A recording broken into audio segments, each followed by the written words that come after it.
Welcome back to Air Quality Matters and One Take. One Take, my take on a paper or report on air quality, ventilation and the built environment. One take in that it's, in one take and usually takes about 10 minutes or less, because who has the time to read all these amazing documents, right?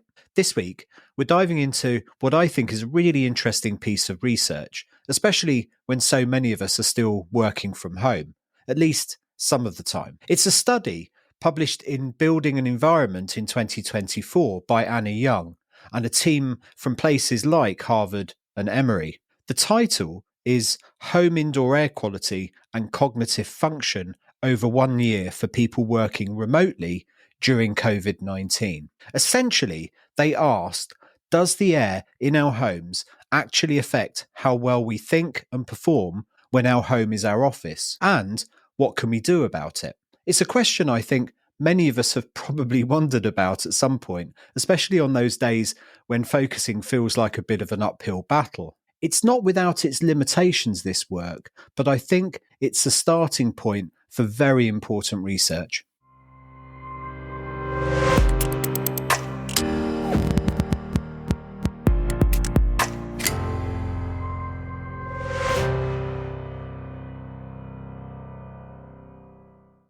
The COVID-19 pandemic, as we all know, massively shifted how many office workers operate, suddenly turning our homes into full-time workplaces. But our houses weren't really designed as offices, were they? Many were built with different priorities in mind. So this research is pretty critical in understanding if these home environments are actually up to the task, particularly for our brain power when they're pulling double duty. So what did they do? Well, it was quite a comprehensive study in that regard, and pretty cleverly designed for the circumstances. They followed over 200 office workers across the US for a whole year between 2021 and 2022, while they were working remotely or in a hybrid setup. These participants had a couple of real-time, albeit consumer-grade air quality monitors in their home workstation areas and also in their bedroom, tracking things like carbon dioxide, temperature, and relative humidity. And they used a custom-built smartphone app, which I thought was quite neat, to take regular cognitive function tests. Think tests like the Stroop test, where the word blue might be written in red ink, and you have to say the ink colour, not read the word, or arithmetic challenges, and even creativity tasks like the compound remote associates task. The app was also geofenced, meaning it only let them take the tests when they were actually at home, which is a smart touch to ensure the environmental data matched the cognitive task location.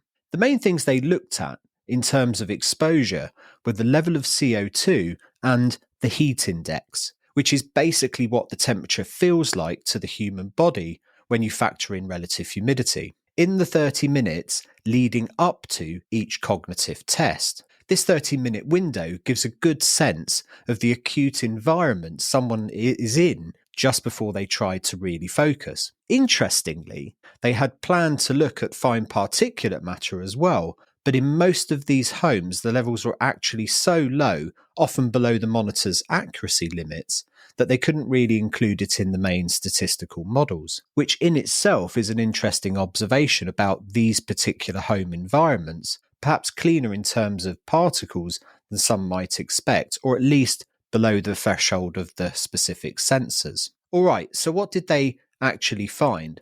Well, one of the really big takeaways was about thermal conditions. That's the heat index. It turns out it's a bit of a Goldilocks situation for our brains. Our cognitive performance doesn't fare too well if it's too hot or if it's too cold.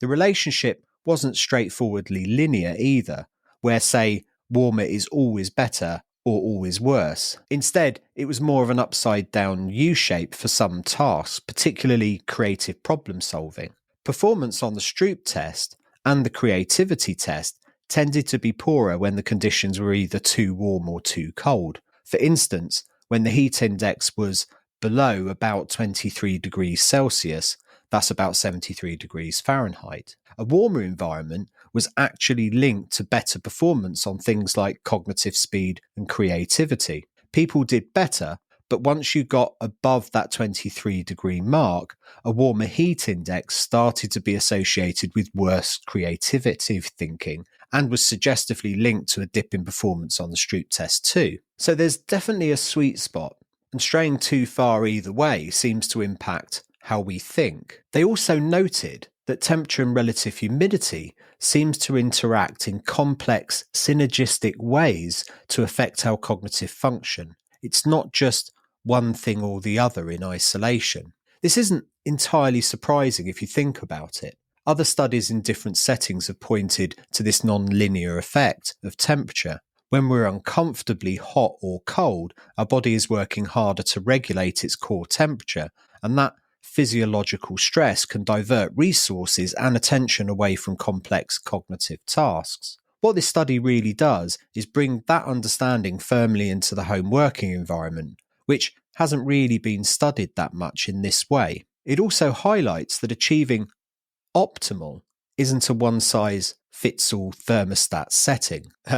Think about where I'm from and the Irish, who have a melting point of about 23 degrees. So the only thing anybody can think about round here when it gets above that temperature is where the nearest ice cream is. What's comfortable and productive for one person might not be for another, even in the same room. Now, what about CO2?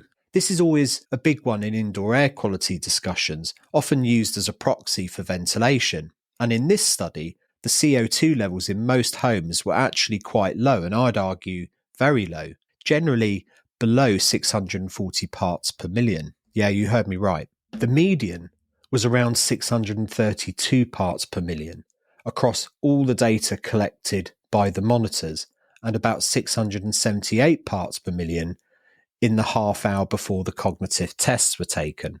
For context, outdoor ppm is currently around 420, give or take, and well-ventilated indoor spaces often aim to be below 800 or say 1,000. So these are not dramatically high levels, the kind you might see in a crowded, poorly ventilated meeting room, for example. While it wasn't a slam dunk, statistically significant findings across all the cognitive tests they ran, the general trend for some of the Stroop and creativity tests was that higher CO2 was associated with slightly worse performance. The authors themselves suggest that the generally low CO2 levels observed in this cohort of homes might be why they didn't see stronger, more definitive effects. And I have to agree. Many of the homes were single-family houses with a median of just 2 residents, which often means more building volume per person and potentially lower CO2 build-up compared to, say, a densely packed open-plan office. This is a common debate with CO2. Is it the CO2 itself causing the direct hit on cognition at these lower to moderate levels, or is it more of an easy-to-measure stand-in, a surrogate for a whole host of other indoor pollutants, or simply a lack of fresh outdoor air and therefore the build-up of human bioeffluents? The study doesn't definitively answer that for these homes, as they didn't measure those other pollutants in the analysis, but it leans into the idea that CO2 is, at the very least, a useful indicator for air exchange. And even if it is just an indicator in this context, it's telling us something important about the air quality that could be subtly chipping away at our cognitive edge. This lines up with other research in office buildings and classrooms where higher CO2, even if not sky high, has been linked to measurable dips in cognitive scores. So what's the big picture here for those of us turning our kitchen tables and spare rooms into command centres? Well, it really underscores that our home environment, when it's also our office, plays a tangible role in how effectively we can work, specifically how well our brains function. It's not just about having a comfy chair and good internet connection. Those are important, of course, but so is the invisible environment. The air we're breathing and the temperature that we're sitting in, these things matter for cognitive speed, for our ability to focus, to filter out distractions, and even for our creative problem solving. It's perhaps validation for those times you felt sluggish or unable to concentrate, and you couldn't quite put your finger on why. Maybe it was all just a bit too stuffy or a tad chilly or warm. These aren't just subjective feelings. This research suggests that they can have measurable impacts. And this has implications beyond just us as individuals trying to optimize our own little work bubble. The paper suggests there's a real need to think about how we can enhance indoor environmental quality in our homes for people working remotely. There are benefits for both employees, better focus, maybe less frustration, and improved well-being, and potentially for employers too, through sustained productivity and engagement. It's not just about ticking a box for an office building anymore. If the office is now distributed across hundreds or thousands of homes, what does that mean for ensuring a baseline level of environmental quality that supports work? It's a complex question for sure, involving aspects of building science, personal responsibility, and perhaps even employer support, but one this paper certainly brings to the fore. And it strongly backs up a wider call for building standards and practices that aim for low CO2 concentrations and good thermal management, not just for comfort, but for optimal health and cognitive function across all building types. So the key takeaway from this study by Young and colleagues is that thermal conditions at home, not too hot or not too cold, that Goldilocks zone, are clearly linked to our cognitive performance when working remotely. Getting that right seems pretty crucial. And while CO2 findings were more subtle in these typically low CO2 homes, there's a suggestion, a trend that keeping CO2 levels down, likely through good ventilation and fresh air, is also beneficial for us, for our thinking power. Now, the researchers are upfront about the study's limitations. It was a specific group, highly educated knowledge workers in the US, mostly white or Asian, so it might not apply to everyone, everywhere, or in different types of housing. The indoor air quality in these homes, particularly the PM2.5 and CO2 levels, might be better than in lower income homes or different building types. So generalizability has its bounds. And as mentioned, they couldn't really dig into the PM2.5 because levels were so low. But it's a robust study in real homes, not a lab, over a long period of time in different seasons, which is a huge strength. And using objective indoor air quality measurements alongside objective cognitive tests is definitely the way to go. Ultimately, this research really makes you think, doesn't it? As remote and hybrid work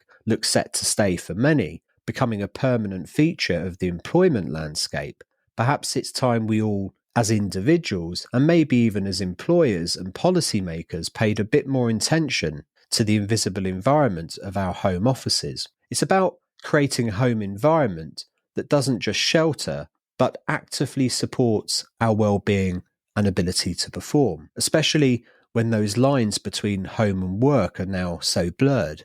Perhaps a little more mindful management of our own home's air, opening a window and considering our heating and cooling, can make a bigger difference than we realise. Food for thought, indeed. That's all for this one take. Join us next week on Air Quality Matters for more, and don't forget to check out the sponsors in the show notes. See you next time.